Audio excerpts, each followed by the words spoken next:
What's up, Vincent Valentine, BX Turk. I'm sorry, I'm in my pajamas. I actually spent the whole entire night in my basement because it's hot as hell in my room. Like seriously, like 94 degrees. So I'm trying to keep all the lights off and trying to use my rooms less, especially on the weekends. But during the weekdays, I have to go in my room just so I can get to bed early and go to work in the morning. But I don't really work weekends, so I guess it really doesn't matter during the weekend. But it's really hot upstairs, so excuse the attire. Give me a minute. Sorry, my scenery is still kind of messy. There it goes. There we go. Better. Wait. You see it now? Hold up. There it goes. Final Fantasy 15 pillow. Alright. Now I'm gonna get into this. Now, this is my review for Final Fantasy 15 and why I think it's like the best game ever. Because, okay, of the year. This, I'll tell you, out of all the Final Fantasy games, this pushed bars that no Final Fantasy game has pushed, besides 7. Now, I can't blame 7 for not pushing the bars. I can't blame 7 for not pushing the bars like they should for Final Fantasy 15 back in the day, because you know, back in the day, before social justice warriors, there were soccer moms, and if you try to push a narrative on games that kids most likely playing, I'm pretty sure kids who own a PlayStation 1 were playing Final Fantasy 7. They couldn't go too far. Like, the darkest thing was Aeris's death and the meteor hitting the Earth, and the plants poison life stream and stuff like that. Now, Final Fantasy 7 did a good job at being a dark game at the time, but it couldn't push as much bars as 15 could. Now, it doesn't matter, because I think the soccer moms stuff, I think it's like all gone, I don't think any of them are doing this and stuff now. Most of them, or if anything, are, probably SJWs at this point. But anyways, this game has pushed bars beyond things. The villain himself has, like I said, has pushed more things than Sephiroth and Kefka combined. And I'm a Sephiroth fanboy. You already know my stance on Sephiroth. Like, dude, I will ride and die for Sephiroth. I will ride and die for Sephiroth. I'm that much of a fanboy, but I gotta be honest, Arden has pushed bars. Like, So okay, about that, the story is good. It's darker than any other of the Final Fantasy series. It's mature too, but not in the way Type 0 was. Like, Type 0 is only that way because they had, certain female characters and like really scantily clad bikinis and lots of blood. Like, Type 0 was good, but it's like, I wouldn't consider it a mature Final Fantasy like I did with 15. Like, 15 was mature because, things were real. Things got too real. You got invested. It's like Final Fantasy 7 all over again. You got invested in the characters. Luna Freya was like Aeris. The moment that she died and stuff like that, you were like, oh man, your heart was smashed into pieces. But anyways, they pushed the narrative on this. Like, with Arden, when you go to the future and you're like, you travel to 10 years into the future where Arden has ruled the world, and Arden has made it so it's nighttime all the time, so demons are walking around terrorizing human beings. It got pushed. Like, a narrative has never been pushed like this before. Like, this has been pushed for a Final Fantasy game. Now, gameplay wise, I like the new gameplay. Because it gets people that are non-Final Fantasy fans into the game. Like, my cousin's playing Final Fantasy games. My cousin, Game Over Continue. By the way, subscribe to his YouTube channel and follow his Twitch. I sometimes go over to his place and stream there too. And I think sometimes I use his account. So even if I don't still, it'd be nice if you give my cousin some likes and some views and stuff like that. Game will continue. But my cousin Game Over 10, you can't stand a Final Fantasy game unless it's Final Fantasy 7. And he's spent a lot of money. I mean, not a lot of money, but the $60 to get this game. And it's because the gameplay.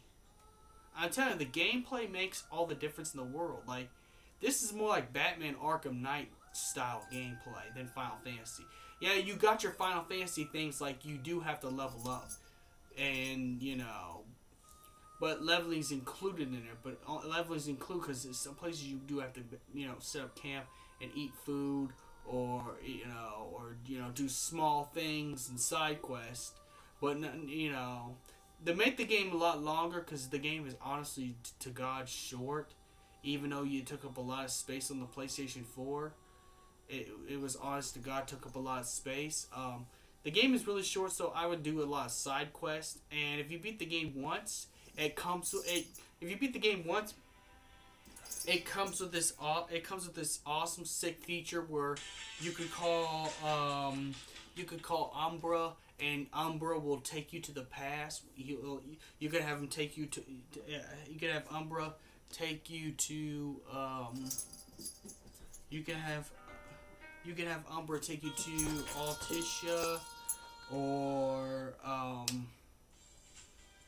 So it's not very organized, but you can have Sorry, the person who made this playlist isn't really organized. But anyways, you can go to Altissia. During pastime, of course, you won't get to see little Freya. It'd just be you going to the past and doing side quests. Or you go to Lucius's, and that's where you get all those other, part of the worlds, which I think is pretty neat.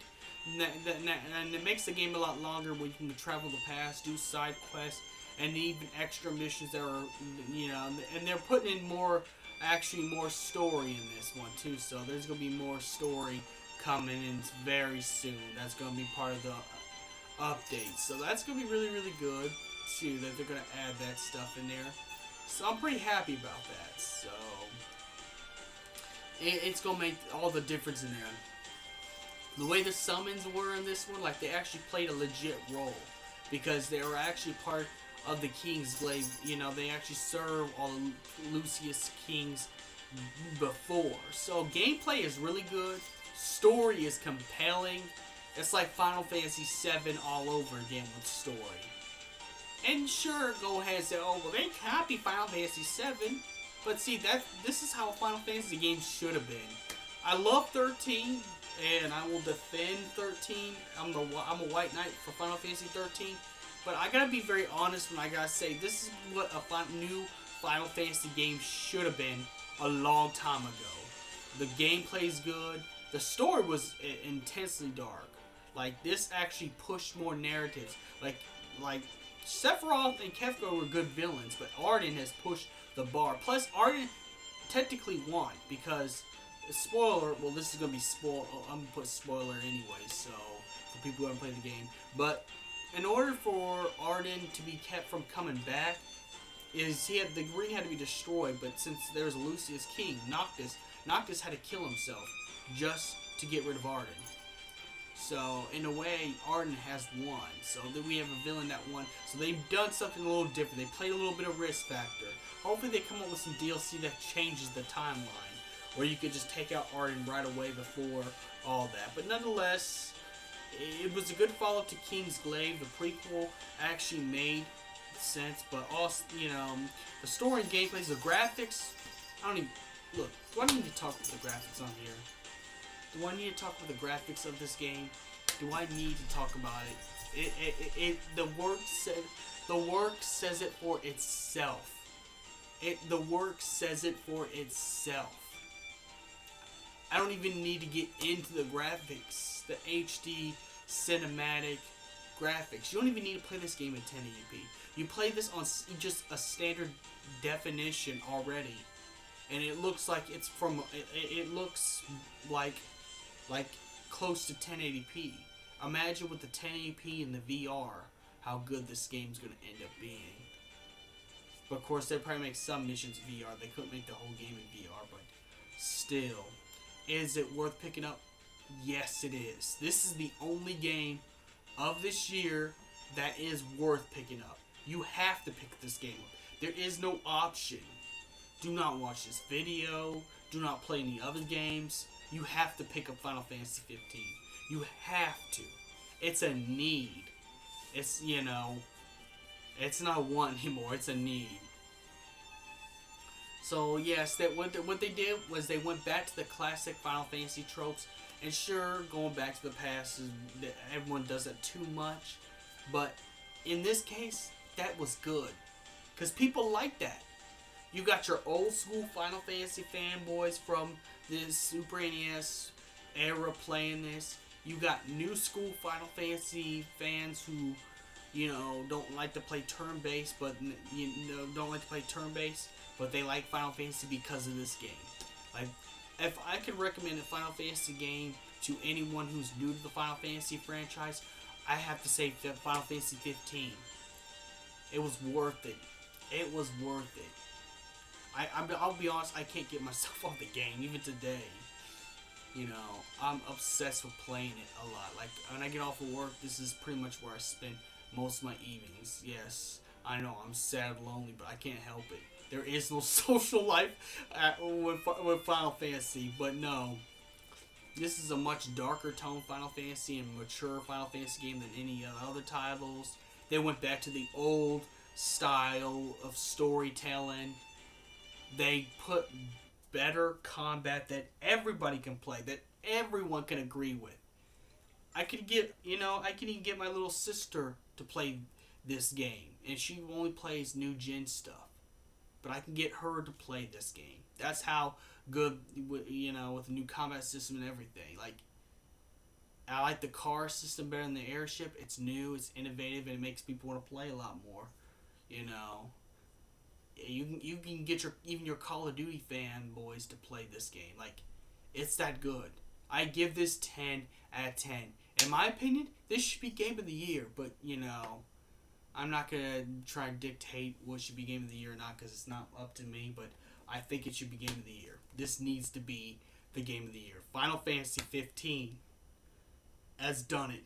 It's brought the legacy of Final Fantasy back. And may the crystal be with you. Pick the game up now.